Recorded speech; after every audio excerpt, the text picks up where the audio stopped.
So this is a book called Into the Dark, The Berenstain Bears by Stan and Jan Berenstain. You have to keep your phone still. You need a tripod, eh? Into the Dark. Okay. Brother Bear, said Sister impatiently, are you going to take all day to pick your books?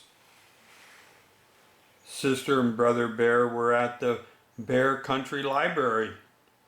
Sister had already chosen her books and was waiting at the checkout desk. Hold your horses, said Brother. I'm looking for a good mystery.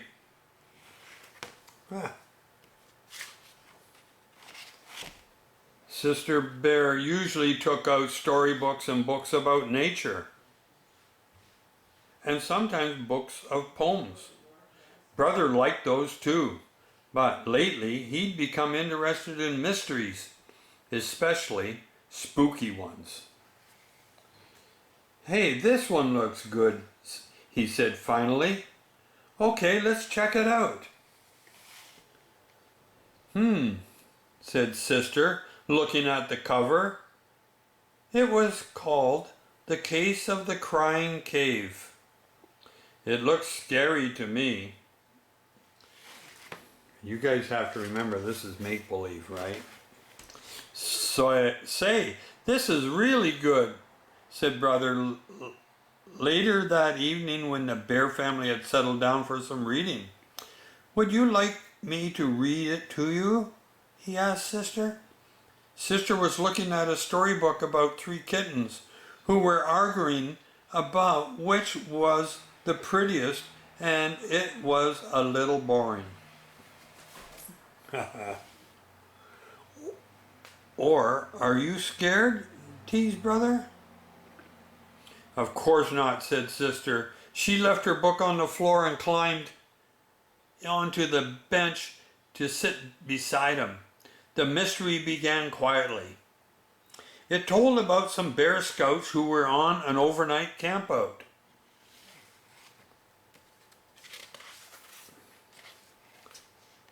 And there's a little stories here, but I'm only going to read our words. When the Scouts discovered a dark secret cave, Brother's mystery began to get a little exciting. And when the cave began to cry and wail, it was anything but quiet. Ooh, cried the deep, dark, mysterious cave. Read Brother with a lot of expression. Ooh. Stop, said Sister, putting her fingers in her ears. That's enough. And she went back to her storybook. Scaredy bear, teased Brother.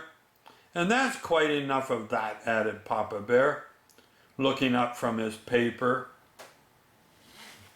That's what papas do, hey, read papers. All right, at the cubs' bedtime, Papa and Mama said goodnight, turned off the light, and left the cubs in the usual sleepy darkness. They're in bunk beds, look. Like you got, eh, Sydney? Yeah. Oh, the page is falling out. This one here. But inside the treehouse, Sister Bear wasn't even beginning to fall asleep. That night, the dark didn't seem the least bit quiet and sleepy. In fact, it seemed like the spooky darkness of a scary cave. And the friendly old chest of drawers and the funny clothes tree that Papa had made didn't seem so friendly and funny. They seemed more like cave creatures. So when Brother decided to tease her a little more by making a wailing noise, a really spooky wailing noise, it gave her a quiet scare. Mama, Papa, she cried, hurry, come quick.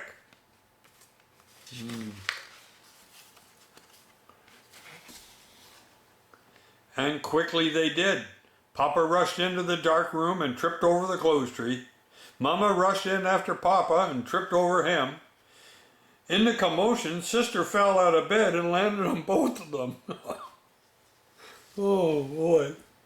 Then brother, who had started it all with his spooky wail, turned on the light. What a mess! Sister, still scared, was holding on to Papa, and Papa was on the toe that he had stubbed. And Mama was looking for a nightcap she had lost in the confusion. All three of them were pretty annoyed with Brother Bear. He got in trouble for that. Big trouble. All right. It turned out to be a very long night in the bear's tree house. Papa and Mama tried to explain that there was nothing to be afraid of in the dark, except maybe running into a closed tree or stubbing your toe, but it didn't do any good. Outside the treehouse, the bright, busy sounds of day had given way to the soft, soothing sound of night, the quiet conversation of frogs and toads, the soft cry of the owl, the sigh of the night wind. And if you listened very hard, you could almost hear the softness sound of all the sound of lightning bugs, switching their lights on and off and on and off. Have anybody, you guys there, have you ever seen a lightning bug? A glow-in-the-dark bug? Oh boy. Sister absolutely refused to go to sleep with the light off, and brother positively insisted that he couldn't fall asleep with the light on. Wow. Sounds like me and Oma. She wants the light off, I want the light on. The next morning the Bear family was very sleepy-eyed. Boy, said brother, yawning, I sure don't want to go through another night like that. Neither do I, said Papa, and I think I have an idea that might help. So he's got an idea. Well, I wonder what that is. He took Sister's hand. Come with me, he said. Where are you going, she wanted to know. Up to the attic. The attic?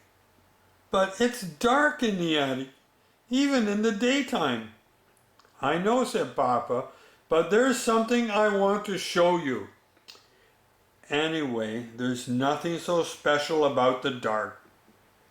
It's just part of nature, like the light. It's your imagination that makes the dark seem spooky sometimes.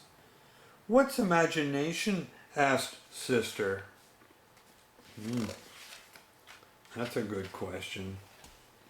I wonder if anybody has the answer. Imagination, here's the answer.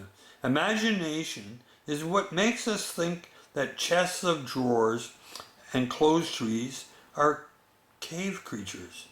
I wish I didn't have one, said Sister. Don't say that, said Papa. A living imagination is one of the best things a cub can have. It's imagination that lets us paint pictures, make up poems, invent inventions. The trick is to take charge of your imagination and not let it take charge of you. So there's the point. You guys have to remember that. When they got to the attic, Papa began to rummage through the boxes, looking for something. What was he looking for? Okay. Uh-oh, he found something. Sister tried to follow Papa's advice and not let her imagination take charge. And it worked. A spooky shape turned out to be the shadow of some old tools. What looked like a giant was really some piled up furniture. Here it is, said Papa. My old nightlight. The one I used when I was a cub and had a little trouble falling asleep in the dark. Sister couldn't believe that her big, powerful Papa was ever afraid of the dark. Oh, sure, said Papa. Most of us are at one time or another. I was.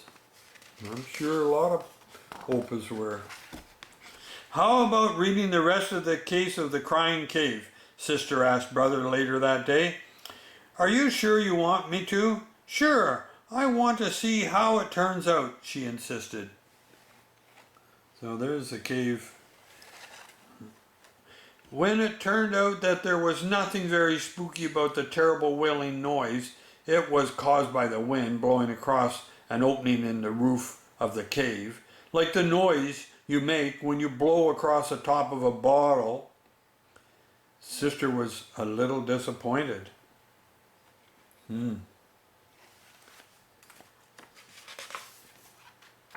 Anybody sleeping yet? That night, when she and brother were all settled down in the cozy glow of Papa's old nightlight, she said so. I was pretty disappointed by the way the case of the crying cave ended. Look at them in the bunk bed, guys.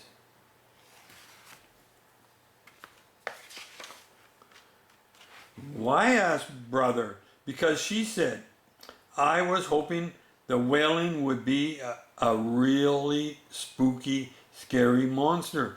But she leaned down from her bunk over brother and made a spooky, scary monster face at him. Cut that out, said brother. Look at them playing, having fun like brothers and sisters do. Then sister went right to sleep. But brother lay awake for quite some time, listening to the owl hoots and thinking that maybe he hadn't had enough mysteries for a while. And I think I did this. Okay, is it a thumbs up or a thumbs down?